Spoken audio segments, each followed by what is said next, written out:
Hey guys, it's here bringing you another video. Welcome back to Challenger Spectate. Today we are watching rank 4 E-West, playing Ezreal. The reason be it is I like Ezreal. I've always said I like Ezreal, but typically there is very big differences between good and bad Ezreals. One of the biggest key things that we always see is Ezreals that auto-attack versus Ezreals that don't. Some Ezreals who are very good will use their spells and auto-attack. Beginner Ezreals or not as good Ezreals, they'll typically only use abilities. So one thing that hopefully you'll notice in this game is an auto-attacking Ezreal. He's against Senna, which a lot of people right now do put Senna in a kind of too strong category. I think she might be getting nerfs in the upcoming patch. And just reminding people, the upcoming patch, it's a delay. So I think it's because Riot's having they do a 1 week break for the whole company. They do it every single summer. Obviously, I guess some employees don't have the week break off because if there's, they need server people at least on standby just in case the server blows up and they need to fix it. But for the average employee, the game devs, the community people, all of that stuff, they actually give all employees a week off that they don't actually have to use even holiday, which is quite nice. So that's happening, I believe, and that's why we're having a delay of the upcoming patch by 1 week, which isn't, it's not a big deal. What I will say is upon me uploading this, it probably has already happened. Occasionally when, things are a bit too strong, they do B patches or what's called B patches. So we just had, I think it was 12.11, was it? I can't remember which specifically numeric it was. It might have been 12.12. And then occasionally, if they feel that they haven't balanced it well or there's an outlier, they'll do like patch 12.12b. And they'll release that a few days after the actual patch. Meanwhile, level 2 hit by a red team going for the all-in. What the hell damage? Wow, bye-bye, Senna. Used heal through that as well, but during Ignite obviously doesn't heal as much. And yeah, Senna just got exploded without using Flash. Honestly, I'm a bit surprised where that damage came from. That was kind of nuts. But yeah, just to mention that patch B has actually quite a lot of changes compared to a normal patch B. Maybe some people will be unsurprised, but Zeri's received another nerf. I told you guys literally 2 to 3 patches ago, I was literally like, that champion's going to be in every single patch notes for a while until they decide either just to nerf her completely or they remove mechanics. She'll be in every single patch. It's what happens when a champion is fundamentally a broken kit. That's what happens. And it's happening now with Zeri. Anyway, Ezreal's going to go back for an early buy, which is a bit confusing, actually, unless this is bugged. It's very likely that the scoreboard is bugged. Let us check. Oh, it's very weird. If we do that. There we go. It bugged. Again, Riot have, unfortunately, not really been looking after a lot of the systems within the game. That the bugs are increasing, etc. And one of the areas that is definitely incredibly buggy is the replays. Meanwhile, Graves coming in early flash by Lux, and they won't even attempt to get Senna flash. So that, again, not bad at all. I think I just heard in the background my TFT game end. I came 8th, which is not good. But anyway. Yeah. So all Ezreal was looking to do... Oh, interesting. I just noticed something. I was wondering why Lux has got TP. It's actually... It's funnel Senna. So the Senna is purposely not farming. It's the funnel strategy. So that's why Lux has got TP, not a support thing. Is because the Lux is actually the carry here. And, Senna will build as carry. But basically, hey, Neon Moon. Senna as a champion, her passive is like the big thing that she scales off with items, obviously. And you get more passive stacks if you don't actively, meanwhile Lee Sin ganks, you get more passive stacks from minions dying if you don't last hit them. They did actually recently raise the percentage. I think it went from like 2% to 6%. If a minion dies, there used to be a 2% chance that it would drop a soul for her to absorb. I believe that's now a 6% chance, which is still low. But again, if someone in Twitch chat could correct me or give me the knowledge. If you're near the minion and it dies and you're not actively last hitting it, I think it's over a 20% chance that you'll actually get a soul, something of that nature. which is a lot better, obviously, and you want to get to the 20, 40, 60, 80, 100 of her passive, because that's obviously when she gets an increase in strength each time. And then obviously over 100 stacks, which I will say is quite rare. That's a lot of stacks. She then gains... Well, she does still continuously gain stats, but her, I think, attack, auto range, and crit, I think it is. I think that stops at 100 or so. Anyway, Ezreal farming quite well. So is the Lux, to be fair. Even though, you know, Senna's died, you've lost your lane partner once. You're actually kind of staying even with the Ezreal, which isn't bad at all. Ezreal, I will say, isn't known as the most aggressive laner, as we probably all know. Lovely W by the Karma. Ignite, last tick, does actually get the Lux, so that's pretty nice. Good, also gank by Graves. Pushing the minion wave in straight to the tower. Senna's got nowhere to go. Karma honestly playing that incredibly well. She tanks it straight away. Takes the pressure off like Graves or Ezreal then going in. And then as you can see, she kind of hovers at the range of the tower, allowing herself to take 1 or 2 tower hits, and then can just naturally walk out of the tower range when you know your team is going to get the kill and, you know, don't die to the tower yourself.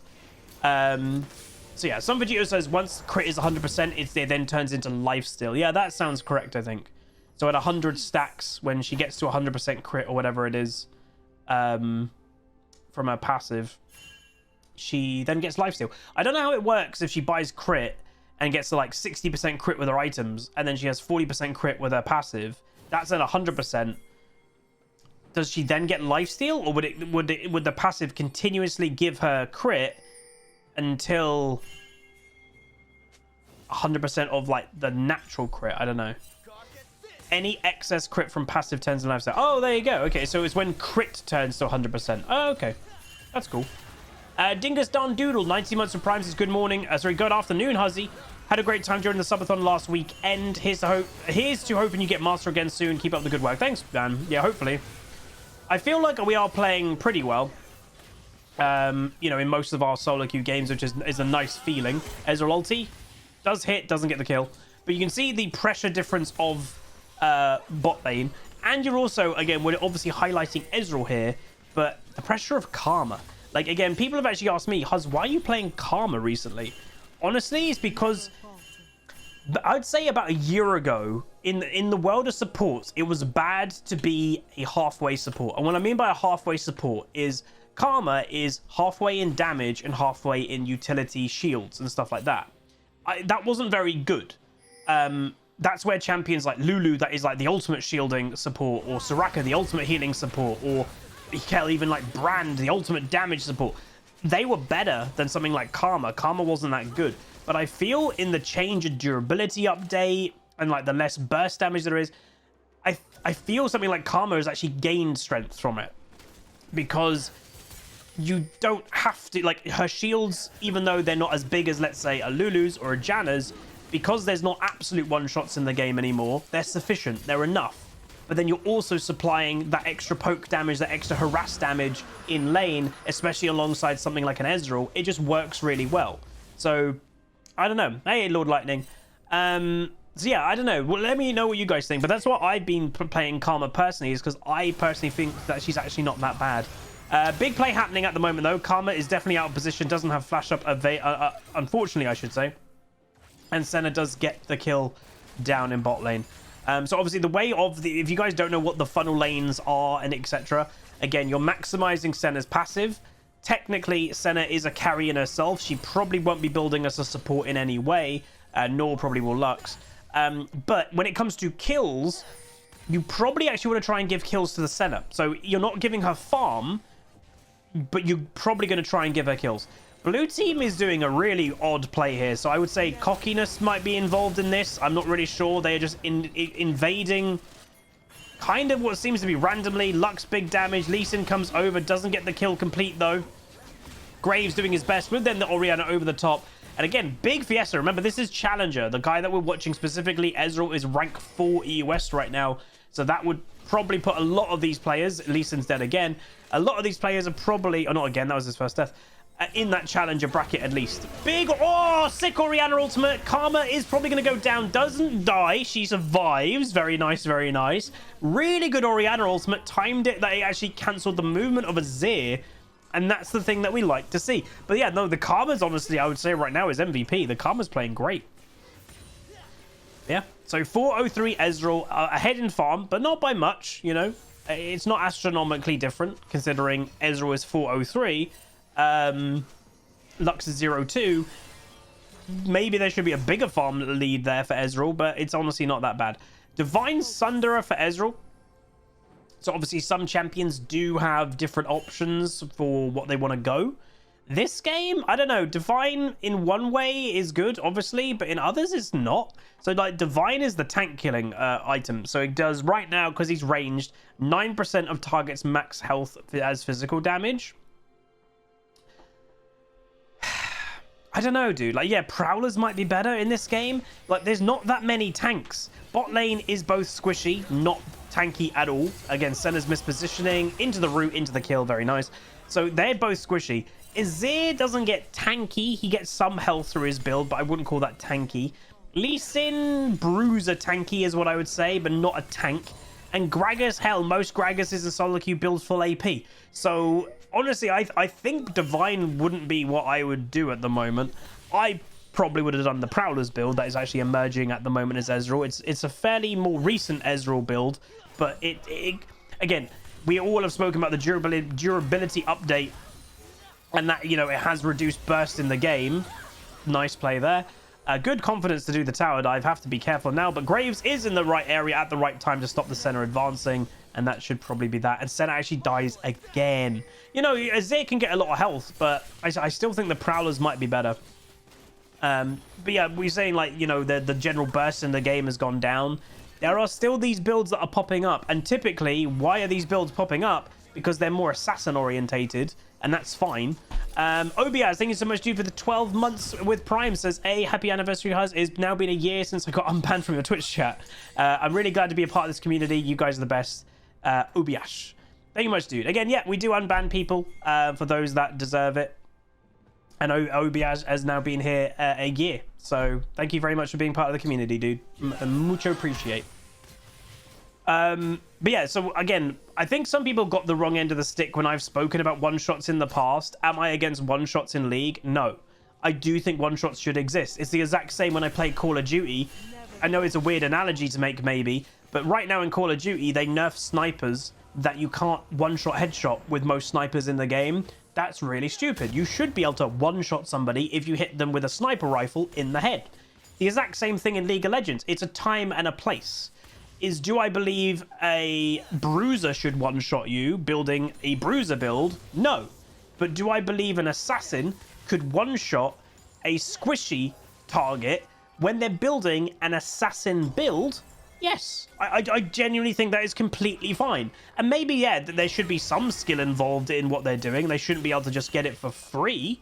But yes, I do believe that one-shot. In that situation, if, let's say, there's a Zed with 3 items, all assassin items, and there's a Jinx with 2 AD carry items, I do believe a Zed hitting his ultimate, landing a fairly decent combo, should one-shot that Jinx. That's the thing. I should. To me, that makes sense. Where on old patch, obviously pre-durability update, that wasn't even the case. Is that Zed could have 2 assassin items, 1 bruiser item, and miss half of his abilities, and he'd still probably one-shot that Jinx. That's the difference. So that's where I feel the durability update has actually been a really big success, because it's actually given the identities of assassins back to assassins. You won't see bruisers one-shotting things unless they're very fed, and if they're very fed, kind of fair enough. If they're 4 or 5 levels above a squishy AD carry, they got 2 items above an AD carry, you can argue that's just being really fed. But that's the thing, is a Kiana or a Talon no longer, and some of them still do, but no longer can build as a bruiser and still get away with one-shotting people, and I think that's just universally healthy. And yeah, you are now seeing, Usurper just said, you are now seeing a shift in the meta becoming more burst again. Ultradan, thank you so much to you for the 90 months tier 1. Appreciate it, man. But this is what I was saying with the Ezreal build. So Ezreals are now starting to build Prowlers. Oh, this Lee Sin.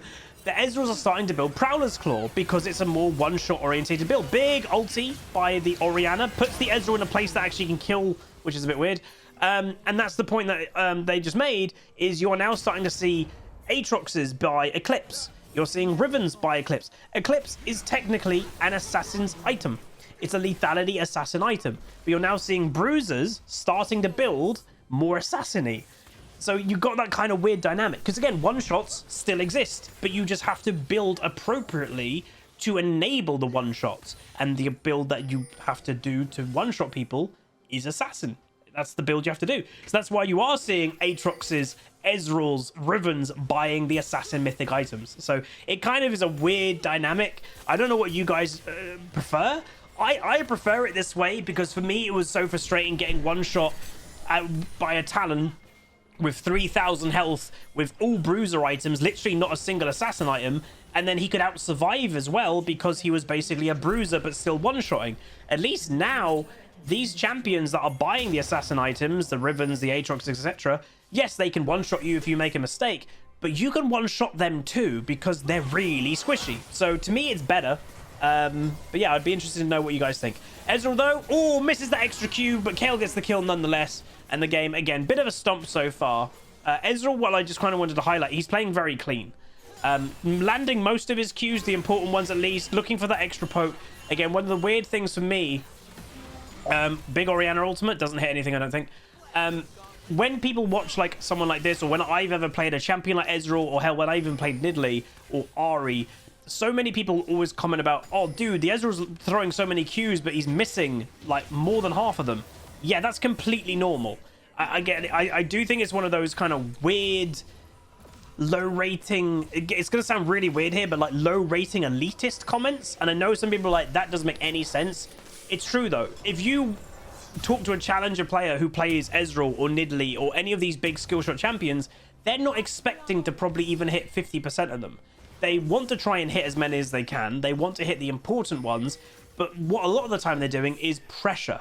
And that's what sometimes I don't think people realize when you're watching these Ezreals or Nidalees, or whenever you're watching a higher rating player play it even live, is the Nidalee throwing a spear and missing half of them.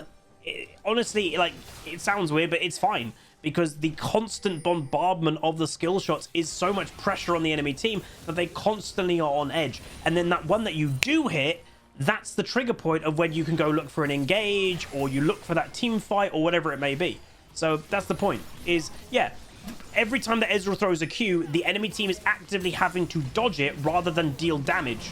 That's what I think some people sometimes don't fully get.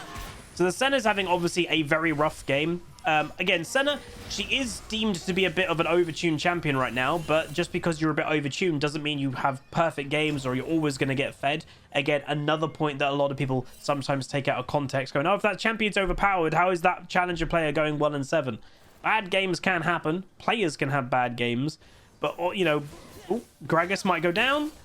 Again, look at the auto attacks into the Q, doesn't hit the Q, but the Ezreal, as you'll notice, is auto attacking as much as he can. The flash was actually to get into proper auto attack range. Really nice dodge. Wow, that was lovely. And Lux will go down. What, runes? Yeah, we can go over runes. So, Conqueror, which is interesting to me, because I think, you know, look at the Conqueror. He's healed for a grand total of 42 this game. So, yeah, personally, I don't think Conqueror has been worth it. I think PTA is just better on average.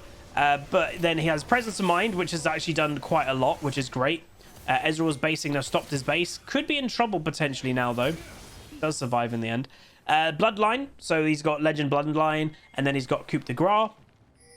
And then he's got Mana Flow Band, Transcendence, and then attack speed, attack damage, and armor. Ezreal gets a nice snipe on Azir. Gragas is going to look for this. Yeets his a big ulti over. Whoa, both of them end up dead, which is not too bad. But yeah, I don't think Conqueror has been really incredibly worth it for this Ezreal. Lux goes down again. Kayle looking for the Senna. Senna healing quite a bit. Graves ult gets the double kill. And yes, that is Silver Kayle, by the way. That is one of the rarest skins in League of Legends. Obviously, we have access to that on the Riot account that I was given. I don't own that on the Huzzy account, though. Like, that skin is rare.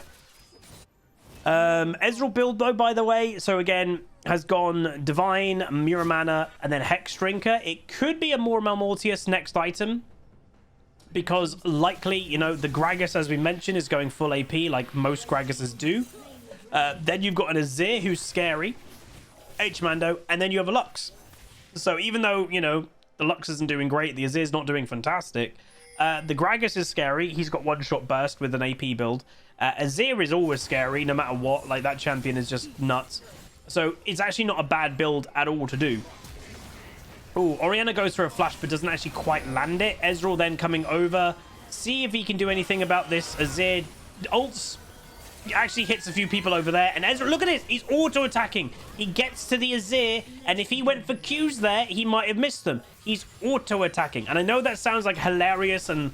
dude, he's an AD carry, but that's the difference literally between a good and an average Ezreal, is the auto attacks.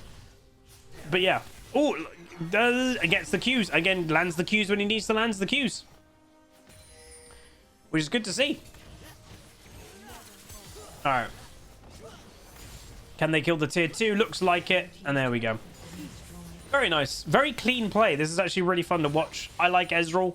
Again, I've always said that the problem with Ezreal in modern day League, or not even modern day League, just Ezreal in general, is Ezreal, for him to be as good as a meta AD carry, so whoever you want to call meta at the moment in bot lane, and a meta AD carry, a standard AD carry, something like Kai'Sa or Jinx or etc., they are easier to play than Ezreal, quite a lot easier to play than Ezreal, and you would have to play, let's say you have to play at 75% of your best to be effective as a Jinx or a Kai'Sa or whatever.